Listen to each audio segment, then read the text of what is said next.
I beat the hell out of one another from time to time, like, you know.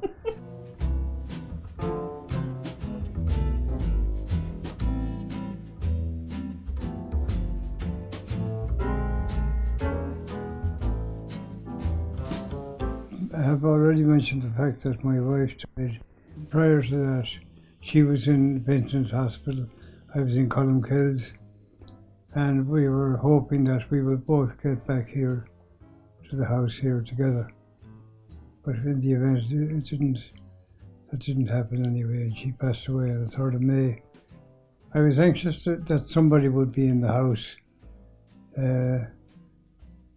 along with me. So somebody would be here at night in case I had any kind of an accident or fell on the stairs or anything like that, you know. And I feel more secure that way. So it wasn't the easiest living situation before I moved here, and last year it took a toll on my grades. So I'm really looking forward now to going back in September and being able to do the best that I can when I go back to college. And having the support of like a really nice home environment, and you know, being able to chat to John about what's going on in college and stuff, and not have as much pressure. It's going to be great. John has so many great stories. He was telling me how he reinvented the wheel. that's right, yes, yeah. That's another long story too, yeah. Sounds like you guys get along quite well. We do, yeah, we do, yeah. I beat the hell out of one another from time to time, like, you know. But the rolling pin is missing at the moment. She has it hidden somewhere, I think.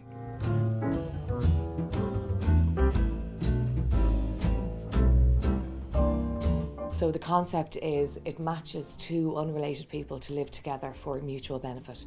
So you have, like John, you have an older person who usually is living alone, and they could be lonely, feeling vulnerable.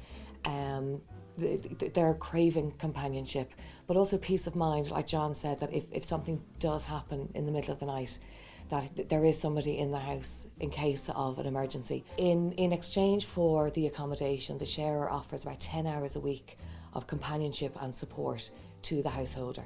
And that could be anything apart from personal care.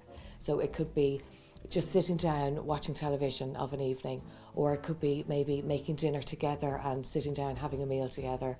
You know, it's solving two major issues at the moment, and that's older people and loneliness, and the accommodation crisis. And what are you studying at the moment again? I'm studying sculpture in IADT. What do you think about her doing sculpture? Oh yeah, I was wondering if she might put a statue of me out in the front garden there. You know. We'll get around to that. We'll get around to that. We get around to that. Okay, yeah. I wanted to discuss my ears with you, you know. A few fig leaves as well. Yeah, no, this one sticks out a bit more than that one.